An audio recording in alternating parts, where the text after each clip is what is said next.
Everyone. I'm delighted to be here, and thank you to Total Impact for inviting me and for hosting this panel. As you know, we're discussing sustainable mutual funds and funds that use ESG, which stands for environmental, social, and governance factors. Now, the interest in these has grown enormously over the past couple of years as people have begun to understand the value proposition. Now, today we're in a critical moment with a pandemic, mass protests around racial and economic inequality, as well as a recession. Obviously, sustainable investing has a big role to play. Today, here to give us the lay of the land are John Hale, the head of sustainable research at Morningstar, Matt Patsky, the CEO of Trillium Asset Management, and Catherine Banat, who is the ambassador for responsible investing at RBC Global Asset Management. I'll ask them some questions first, and then we'll open it up to audience Q&A later. So John, you keep tabs on performance and popularity of these funds. Tell us how sustainable funds and ETFs have performed during the downturn and what conclusions we can draw. So yeah, thank you, Leslie. Thanks you all for having me today. Well, sustainable funds have performed very well this year. They performed well during the first quarter, relatively well, let's say that. I mean, the first quarter was obviously difficult for virtually all funds out there, but sustainable funds relative to peers did very well in the first quarter and have been continuing to do well through the year to date. I looked at numbers just this morning for this webinar. One of the ways I like to look at it is to compare how sustainable funds do relative to conventional funds that are in a similar peer group with them. You know, they're investing in the same general universe. And what I found when I stacked these up according to quartiles was that in the first quarter, 44% of all ESG funds finished in the top quartile of their respective Morningstar categories. Right, so they're overrepresented in the best quartiles, underrepresented in the worst quartiles. Only 11% finished in the bottom quartile. So that's a 4-to-1 difference, top quartile to bottom quartile for ESG funds in the first quarter. And almost the same holds true today for the year to date. 41% of ESG funds are in the top quartile as of yesterday, 12% in the bottom quartile. So they've maintained that performance advantage overall throughout the year. Then if I want to go back for a 5-year trailing return period, it's about 30% in the top quartile, 60% in the top half. So 60-40, top half to bottom half for ESG funds, trailing 5 years. For the year to date, it's more like 70-30 in terms of that overrepresentation in the top half of peer groups.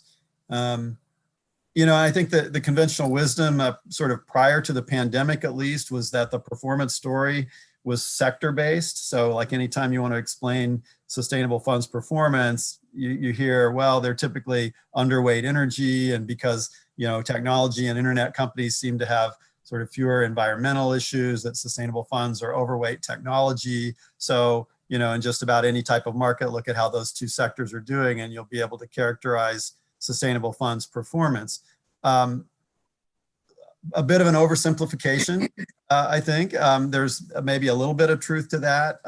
There are a good many sustainable funds that keep their sector weightings, though, close to benchmarks. So, and if you look at sector weightings overall in the market, energy is already very low, tech's already very high, especially in the US. So even if a sustainable fund is, you know, underweight energy, overweight technology, it's not a big deviation typically from conventional benchmarks or peer groups. So what I found in the first quarter was that overall stock selection was really a bigger factor in performance attribution for sustainable funds. I looked at all the sustainable index funds than energy underweights or tech overweights. And you know, if you think about sustainable funds, really, whether they're passively managed or actively managed, you know, they pick stocks and size them in portfolios based on ESG evaluations. And those ESG evaluations are focused, you know, not just on environmental issues, but on, you know, material ESG issues. And I think in the pandemic, companies that are doing well on those issues tend to be companies that are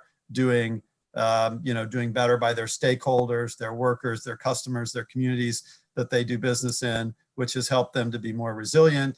And, you know, sustainability leading companies are quality companies that you would expect to do well in a downturn, especially one like this. So I think that explains most of the outperformance, or more of the outperformance than just sectors.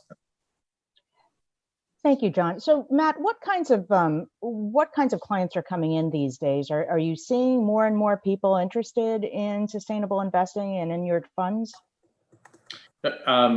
Yes, absolutely. And we're seeing, you know, overall, you're seeing a trend of money flowing into ESG funds. And in terms of the level of interest, I mean, we're certainly seeing a lot of still movement of high net worth, but the one trend that we're seeing now that I think is going to hopefully gain some momentum is we're getting calls from retirement plans, particularly 401k plans. And the calls in the last few weeks have largely been realization as HR departments are struggling with how to respond to the activity, particularly around racial justice, to their employees, of realizing one of the many things they should be doing is looking at the choices that they offer them in their 401k plan and offering them options that are more in alignment with their values. And so we're certainly, I think, going to see more activity there. But yeah, it's been, you saw the numbers through this the COVID-19 crisis, and it has been a flow of funds into ESG opportunities pretty broadly. Thanks. Catherine, now you've talked about how people are confused by the ESG proposition. Why is that, and what's changing? Or is it changing? There's the core for me of the confusion is the distinction between a value investment in ESG and a values investment. So John talked about materiality and how that's important and how you want to incorporate these factors into ESG, and that there's a value proposition that's going to improve the long-term value of a company and make it long-term sustainable and therefore a better investment. But there's also a values component. And when Matt talks about people wanting to add products to their 401k offerings so that employees can share their social justice call to action in the dollars they invest, that's a value scenario.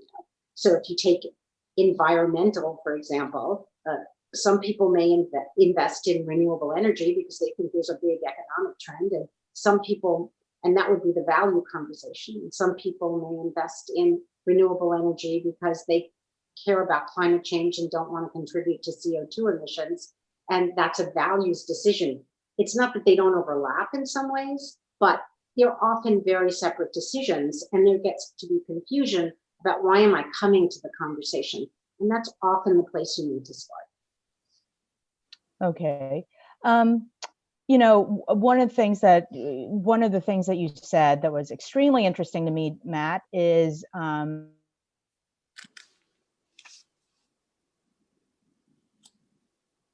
investments and sustainable investments really crack 401ks.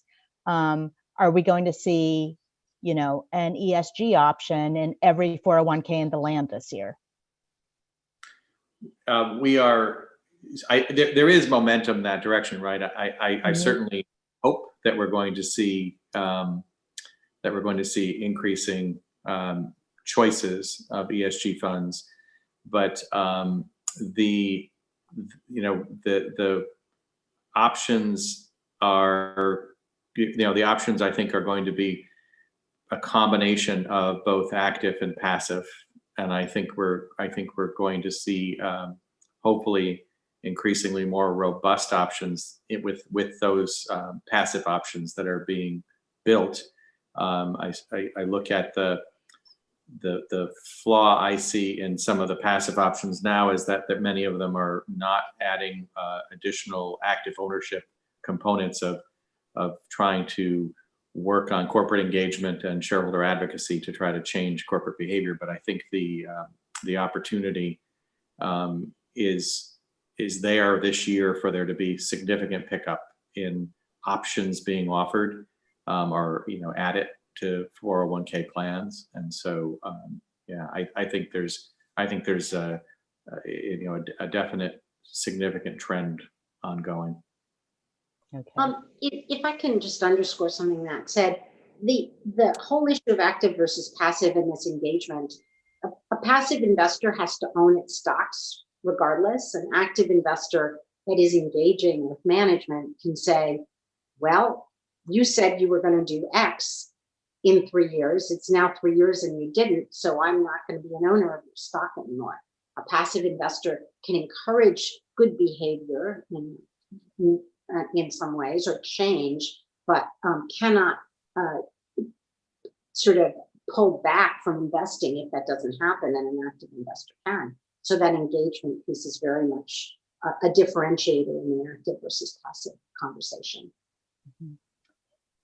Well, John, I'd like to turn this back to you. You know, in this conversation between active and passive, is it just an either or is there room for both? You know, as somebody's building a portfolio of sustainable funds. Yeah. Well, I mean, there has to be room for both, because given the massive move to passive, it's not going to help sustainable investing grow to say that it has to be actively managed. So, you know, I think to the extent that ESG analysis helps identify quality growth companies, then passive ESG funds or index-based funds should do well in many types of markets, you know, so only in like really heavily momentum driven markets where there's really no discrimination between high and low quality would I expect passive ESG to underperform in any significant way in an index kind of format.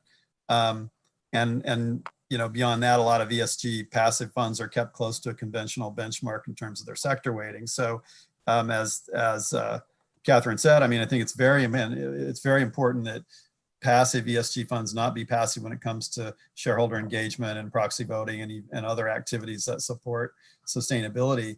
For active managers, you know, it's really an opportunity, I think, to use ESG insights to enhance returns.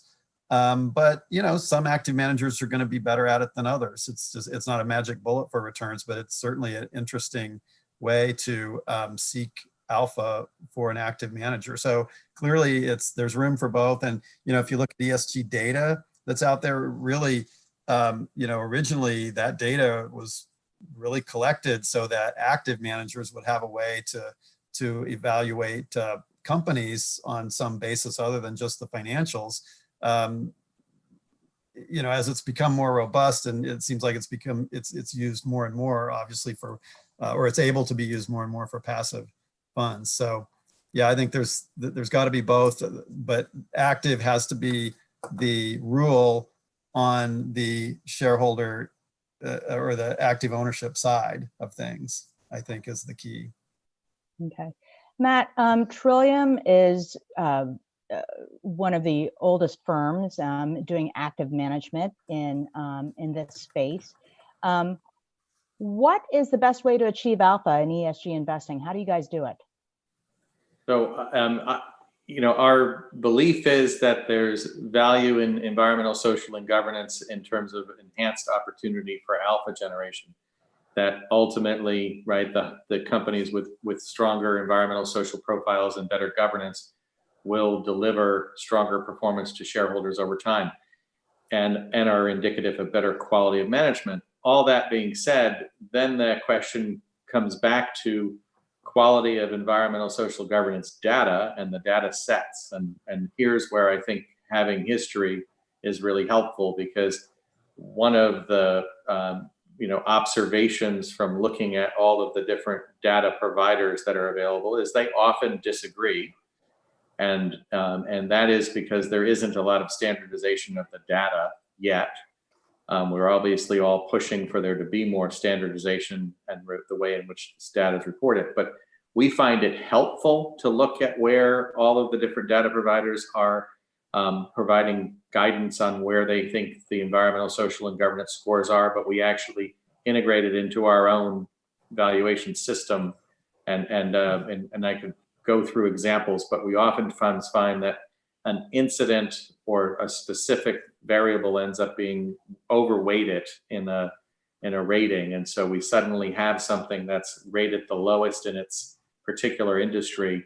And when you really dig in, you realize, no, that's a misrating, and it will get re-rated correctly over time, but it takes time, because inherently, if you're trying to cover the entire universe, you have to be backward looking and looking at the data that's available. You can't talk to over 5,000 companies.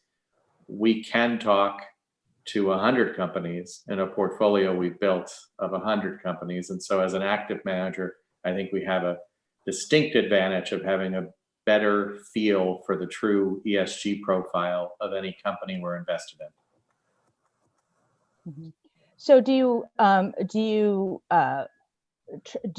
look for companies that, do you ever look for companies that score poorly on ESG and try to nudge them upwards in the hope of, capturing return that way? We don't specifically go after low-rated companies. What we will find, though, is that we're oftentimes looking at a company that we feel really good about, and then we'll go and notice that they happen to have an incredibly low score with maybe one of the data providers, and that can trigger dialogue with them, particularly the data provider, about where we think they may be off or misreading a particular situation with perhaps the supply chain or a situation on environmental impact. And I will say all of the data providers are very receptive to input on things that they may have missed or that they may be misreading. And so we're pretty active in developing our own rationale for why we're going into a name, and then talking to the data provider about things we think that should be corrected. And that, so we'll often have, and there are distribution partners we work with who'll come to us and say, you just bought one of the lowest rated stocks in this sector. Why? And we want to be prepared to explain, we knew it was the lowest ranked by this data provider, but we would point out these other three rated either middling to high, and we believe this is misrated, and here's why we think their ESG profile, as with our conversations with management and with dialogue with this particular data provider, we think that this will improve over the next 2 years. And again, it's something where all of these scores tend to be fairly heavy on backward-looking information, and it takes, it's the judgment call of an analyst who could be overweighting a specific situation or a specific variable that causes the rating to be so low. So not like, it isn't though that we go after a lowly rated company thinking, oh, we're going to make sure that this terrible company is changed in behavior. If we look at it and it's poorly rated and we think it's a poorly run company, we're going to avoid it. Great. So in the past, investors have focused on the G in ESG, meaning governance. More recently, it's on the E, which is environment. Now this year, particularly, we're seeing lots of signs of people targeting the S, social. So I'll ask the panel, do you anticipate these campaigns increasing in number or force? How at all, are you altering or enhancing your process, or what are you telling people? And Catherine, why don't we start with you? So from the RBC perspective, the most direct way we invest in ES is through some of our fixed income impact strategies, where you can focus on who gets the dollars and what they're used for. And so you can look at communities that you want to support and things you want to support, such as low to moderate income communities and families and small businesses. And so the easiest part for the impact and the S is to look at the social aspect from that perspective. On the equity side, it's a little bit more nuanced. I don't know if my fellow panelists will agree with that, but I think it's more nuanced. You really have to dig into what the human capital, how are the employees being treated, What's the relationship with customers? What's the value system that is being communicated? What was the responsiveness to communities in the midst of crisis? Was there a pivoting from in manufacturing from making automobiles to making ventilators in order to help the PPE crisis, or stop making sheets and start making masks? Did they respond to what the community crisis was in terms of job loss and those sorts of things? And that's, we believe, going to be long-term important to consumers, and therefore ultimately drive the top line and flow through to the bottom line. Okay, great, thank you. Matt, sorry. Matt, Yeah. are you altering or enhancing your process at all to incorporate some of the issues that have come up this year? I know you've been working on these issues for a long time. Yeah, I mean, there's certainly where I would say being more aggressive in trying to get answers to questions on social issues that we've asked long. I mean, when you look at the global pandemic and then the racial justice issues that have been raised over the last month, it raises an awful lot of issues, many of which we've been working on. But the access to healthcare is really important. Do you offer your employees full healthcare benefits, right? That's an obvious, and certainly with this, with the pandemic and the shutdown, how are you treating your employees in this shutdown, right? Did you continue to provide healthcare benefits? Did you continue to provide pay to your employees? Or did you treat them as disposable, right? And that is going to be a sign of trouble when the economy fully reopens, if you have to go ahead now and rehire people after treating people poorly during the downturn. And on the racial justice issue, we've long looked at what levers we have as investors.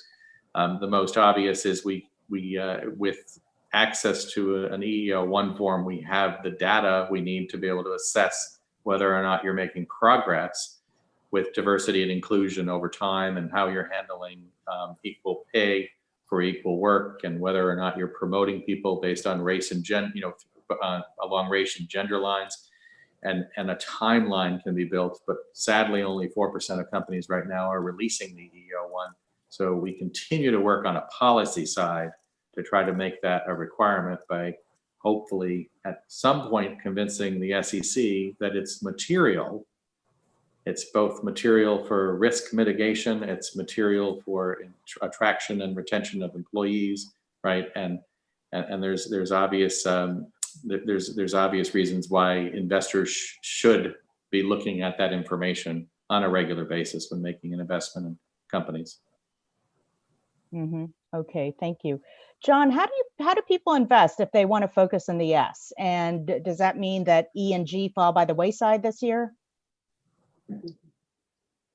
Well, I think this year with the pandemic, perhaps there's a global effect on investors everywhere, and in the U.S. add in the movement for racial justice, and I think all adds up to more focus on how companies are treating, as Matt said, their workers, their customers, the communities in which they operate, the stakeholders.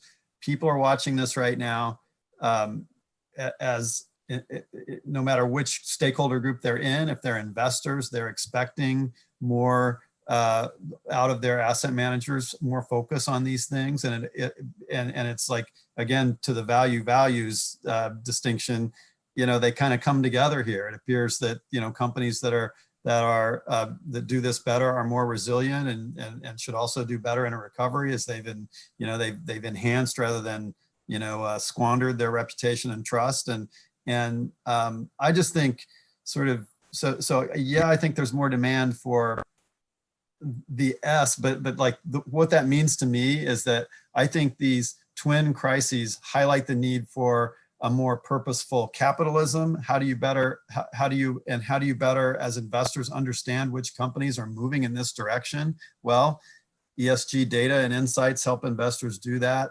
You do that through sustainable funds, and then they also do that through their engagement in proxy voting and other kinds of activism.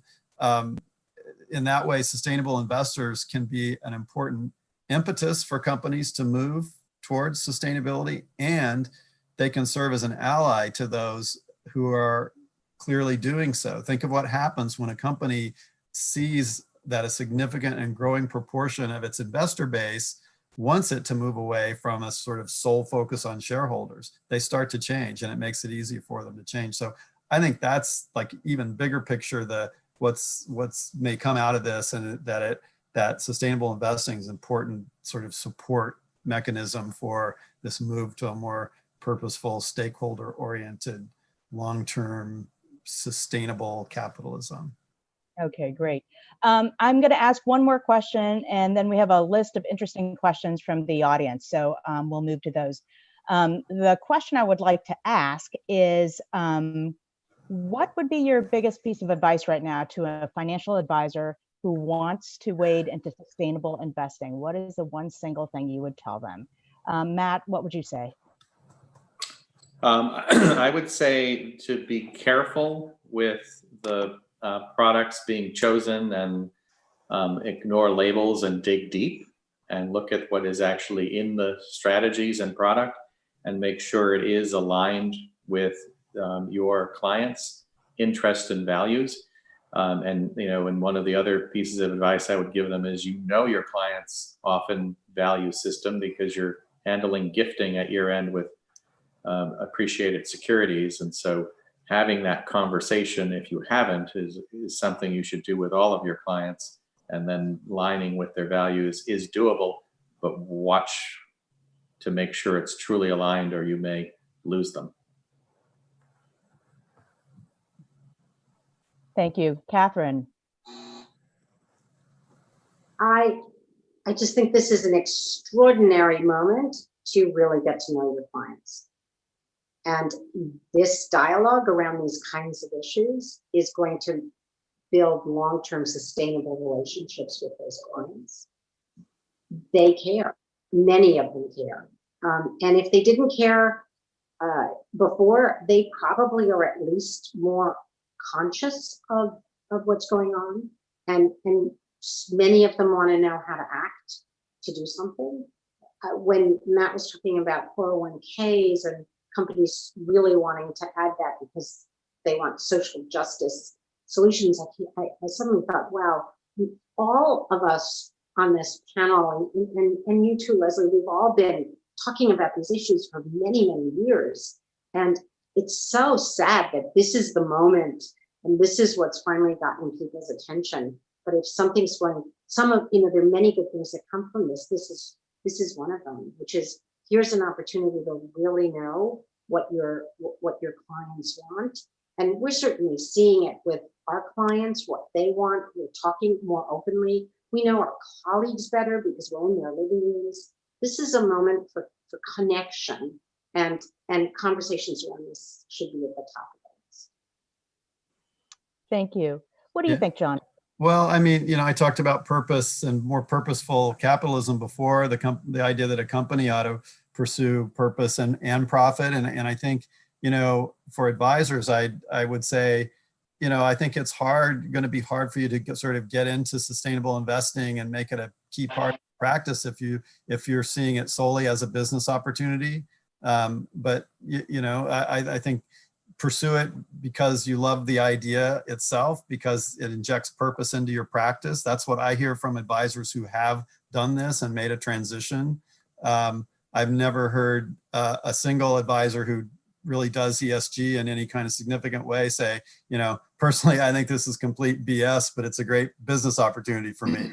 If the whole idea of sustainable investing doesn't appeal to you, then I don't think you're going to be that successful with it. But if it does speak to you, then don't let the old myths keep you away from it. Like performance or like that senior person in your firm who thinks it's BS, embrace it and go for it. And what you'll learn is that there's a huge amount of client interest in it right now. If you're not already focused on, and you're not asking about it, then what you're getting are only the most committed investors who already know all about it and know they can ask you about it.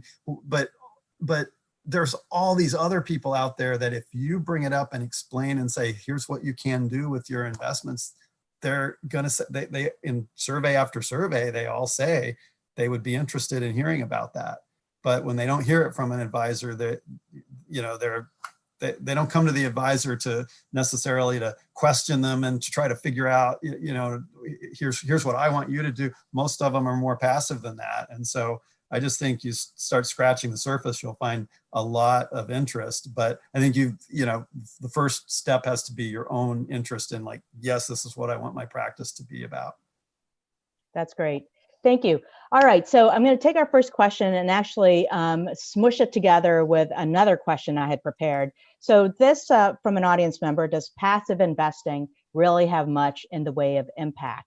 And before you answer that, I'd like you to just sort of take a step back first and say, can you actually even do impact with public equities? I know that, Catherine, you mentioned impact with fixed income, but what about public equities? What are some of the challenges there?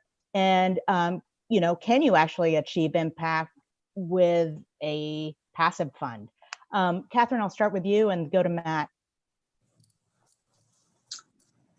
The quick answer, because I can see Matt nodding, and I don't want to, I yield to him on many of these issues.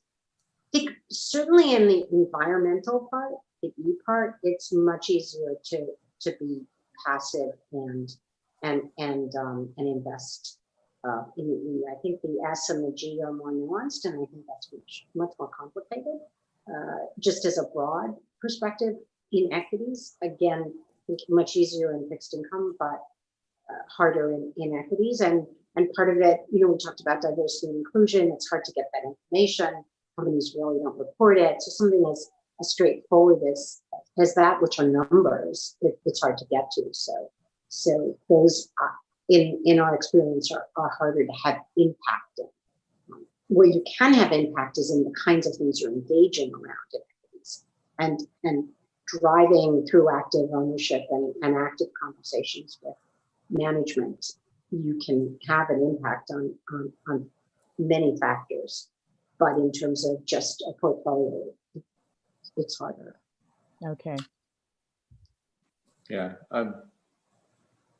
Just to add. Agree. Sorry. Yeah, I was just going to say I'm agreeing. It is true, as Catherine pointed out, it's easier in fixed income because you can specifically be purchasing a bond that has a specific function that is in alignment with something you're trying to support. So I'm going to buy this bond; it's going to help build a hospital.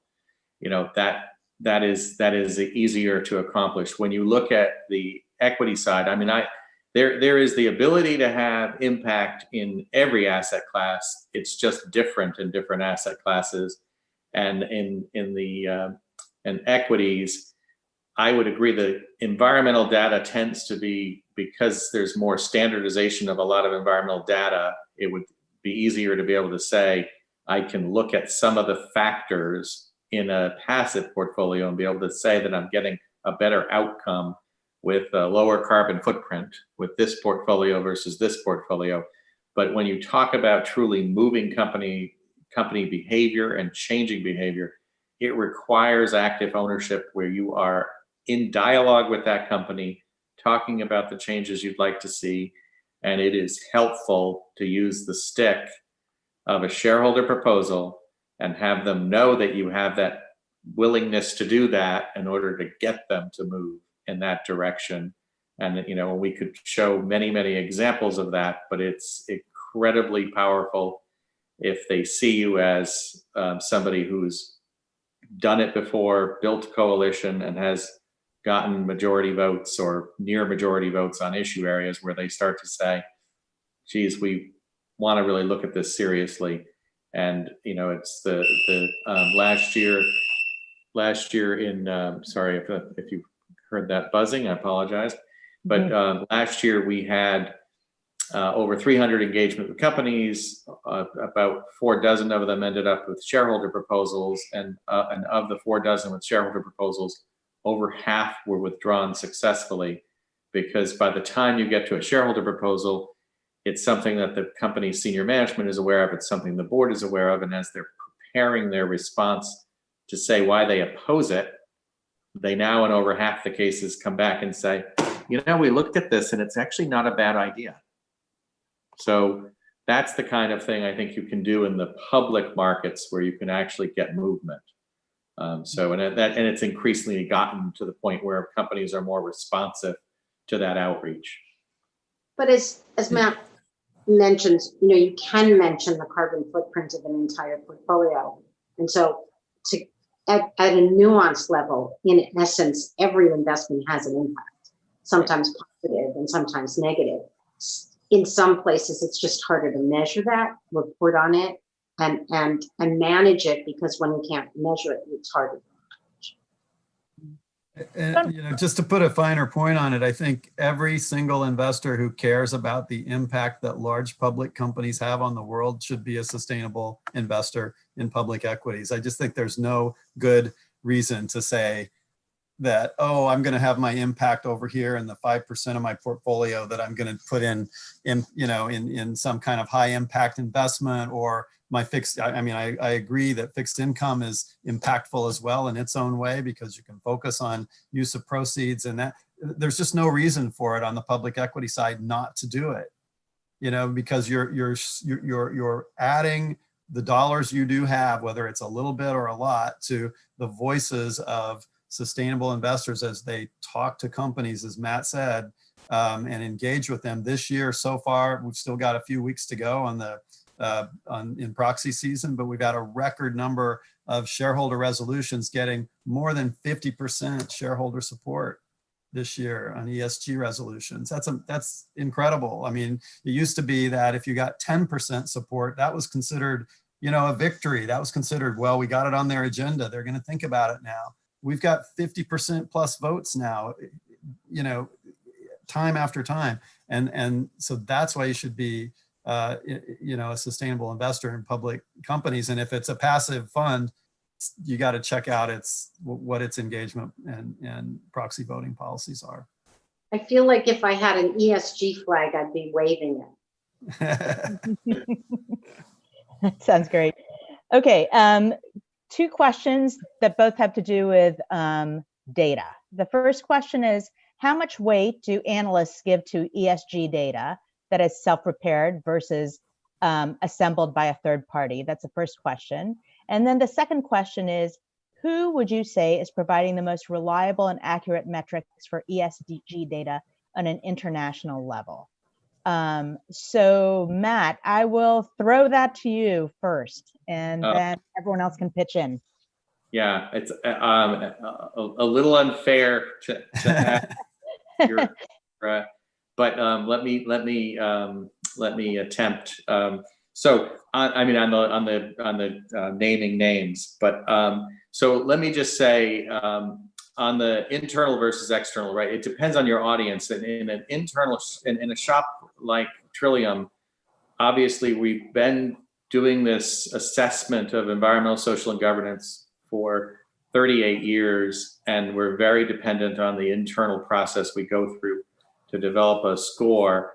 While there are inputs that are coming from external, most of what we're using ends up being our internal assessment.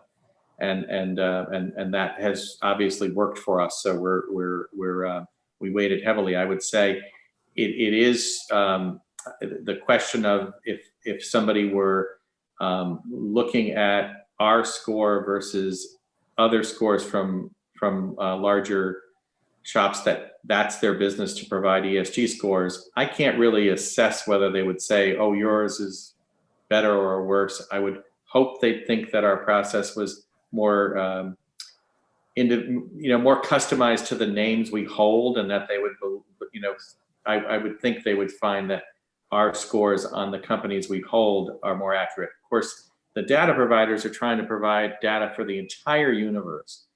And I would say, and this is going to be, I'm punting a little, but I would say we find that different data providers are better in different areas.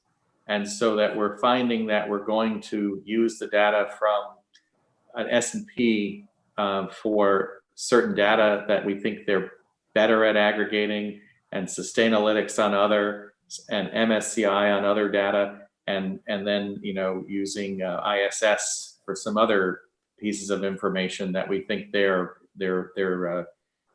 found their process, we think, is better at giving us a evaluation. But at the end of the day, we're recasting it all anyway. So we're not taking their scores.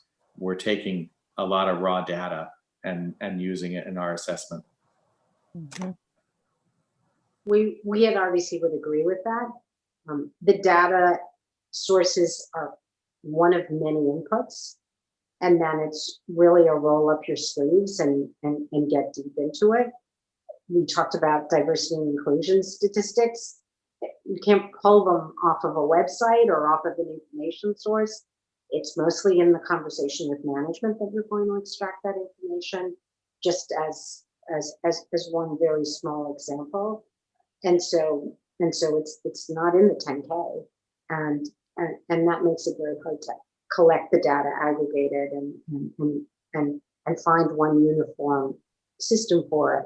And even among those data providers, as Nat says, there's nuance to this that still requires a lot of human judgment. So you're layering human judgment on top of human judgment of the data providers, and that's where you really get some interesting information and get to good decisions. Sounds like a great market for data providers, actually. Okay, we have we have a couple more questions here. Somebody asking about the names rule. So the SEC is consulting about the names rule, about whether certain fund names may mislead investors about a fund's investments and how to treat ESG practices for the purposes of this rule. John, I know you have strong opinions about the names rule. Why don't you let us know what they are? Well, I have stronger opinions about our SEC as it's currently configured than I do the names rule in and of itself. The currently configured SEC is just simply speaking, no friend of sustainable investing. So I get a little concerned when they are, you know, try to put out things like this. You know, it's an SEC that has a Republican majority. It's trying to roll back shareholders' ability to submit and resubmit resolutions at a time when, just as I said a couple of minutes ago, they're getting more support than ever. They're trying to out and out discourage proxy voting by asset managers. They're trying to limit the ability of proxy advisors to offer independent advice. They've shown no interest in the biggest issue that they could address, which is requiring ESG reporting from companies. And I can tell you there's no big outcry over fund names. So that's, to me, the background. I keep a detailed list of the sustainable funds in the US and start off with reading their prospectuses. And we have a way, of course, through our rating to look at their portfolios. And I can tell you it's not a big issue. Funds that say they're doing ESG and sustainable and responsible investing, you know, generally speaking, are doing it. Now you can make qualitative judgments about who's doing it better than others, but I don't think there's much of a problem there in terms of naming. The 80% rule, you know, it doesn't apply to growth and value funds because there's no, I guess, there's not a specific enough definition of those, and so style doesn't apply to the 80% rule, even though it is pretty easy to define growth and style stocks at any given point in time. It's not, but ESG would be even harder, like to say, oh, does this firm actually, you know, or does this portfolio actually hold ESG companies? We just talked about there's not necessarily a consensus in the data or from analysts as to what a, you know, good ESG company would be. So I just don't think that I don't think the 80% rule applies. And if we haven't said what the 80% rule is, it means that if you put something like large cap in your portfolio or your name or international, or, you know, generally speaking, 80% of your assets have to be in those areas. So, I mean, that's, I guess, my my 2 cents on the naming. Mm-hmm. Yeah. Anybody have any other 2 cents to put in? Leslie, I'll jump in here just to say, yeah. yeah, Certainly the EU has come forward with much better guidance about how to evaluate and judge ESG and impact investing, and we love the framework they're developing. But for a Republican SEC to have raised the issue on, at least as far as my point of view, is wow. I think it's wonderful to raise the issue of people should look at what they're buying and look inside as what they're getting when they buy a fund, and just because something is labeled, and I don't want to throw stones, but just because it's labeled that it's gender lens, or just because it's labeled that it's fossil fuel free, look inside and see what's in it.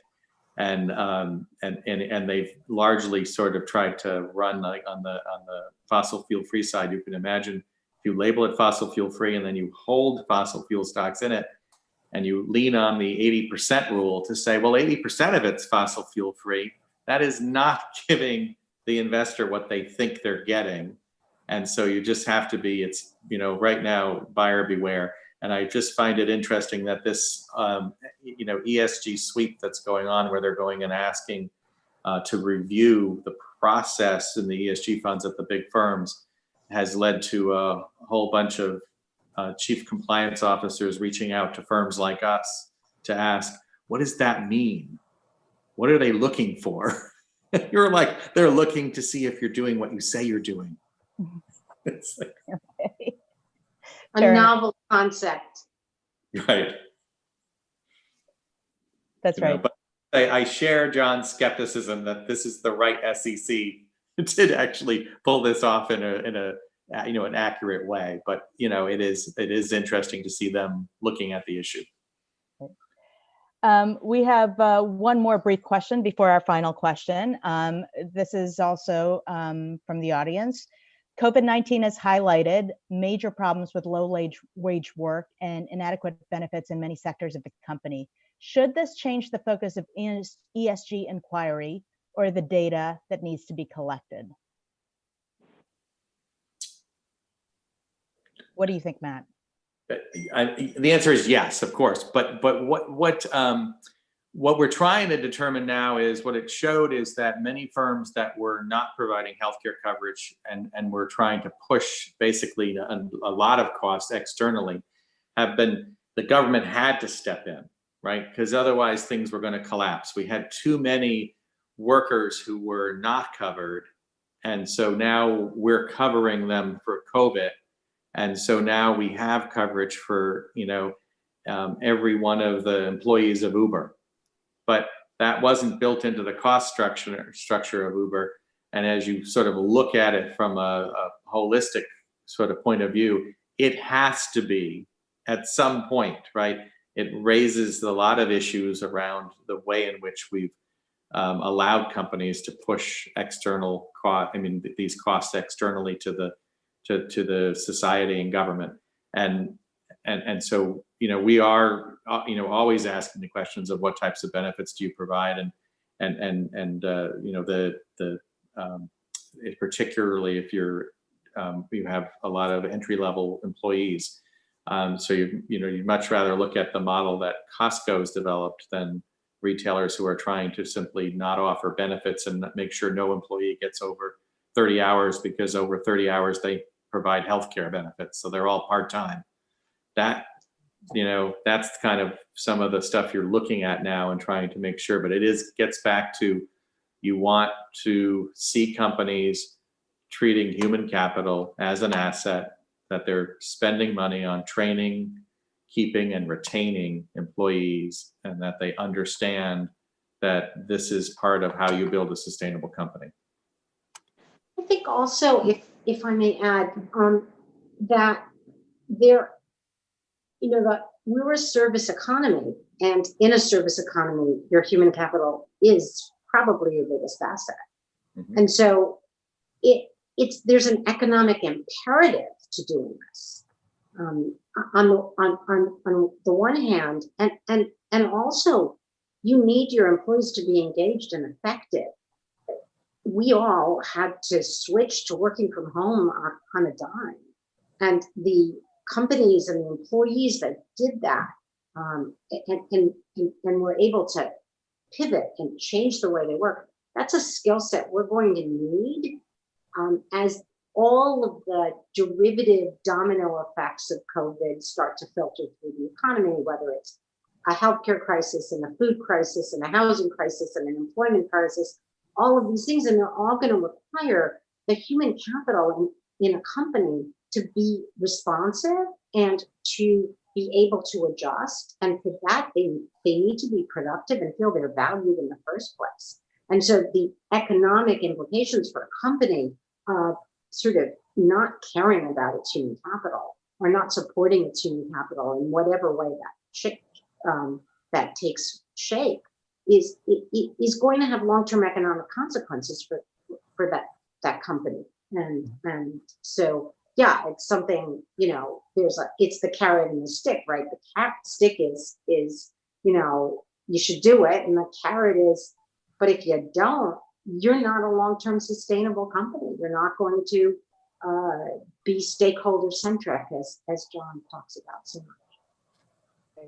Okay, so we have 3 minutes left, and I'm going to ask the panelists, what actionable item do you have for the audience? And I'm going to start off with mine, which is that I'm going to look at my company's 401k, which I know does not have a sustainable option, and try to push for one there. So John, what's the actionable item for our audience? All right, well, I'll have to come up with a new one now since you gave that one, but Sorry.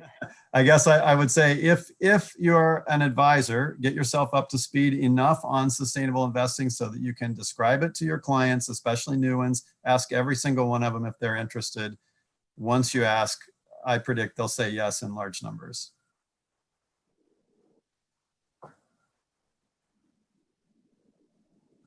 Great. Thank you. What do you think, Catherine? I was hoping I'd get to go last because there's so many choices, and I'm trying to think, well, I think it's time to move your money. Vote with your money, and not only your investment dollars, but absolutely your investment dollars, but so your consumption dollars. Where are you spending your consumption dollars, and what are they for, and what are you telling the companies? The NYU Stern School of Sustainability says that from 2013 to 2018, companies that marketed their products as sustainable grew sales at 5.6 times the rate of companies that did not, or products that did not. So let's focus on that and do that with our spending dollars, but let's transfer that awareness to our investment dollars. Mm-hmm. Great. And finally, Matt. Yeah, I mean, as Catherine just noted, I mean, it's every dollar you spend, every dollar you invest, right, has impact, and we know some of that can be negative impact. So trying to shift toward having more positive impact. I am amazed how many people will spend more time trying to decide whether or not to buy a conventional or an organic banana based on the impact on the environment and have no idea where their investments are. So please focus on moving all of the money, both what you're spending on purchases and your investment dollars, to trying to have more positive impact in the world. Thank you so much to our panelists, and thanks to Total Impact for hosting this panel. Thank you, Leslie. Thank you for moderating, and Matt, Catherine, John, thank you so much for joining today. And to all our attendees, we recorded this and are posting it on the SOCAP YouTube channel. So if you have a friend who you think would enjoy the conversation that wasn't able to join, you can find that at SOCAP Markets, and you can send them the link from there. And we'll be back in a few weeks with the next panel in our virtual series. So stay tuned, and thank you all so much for joining. Great. Thank you.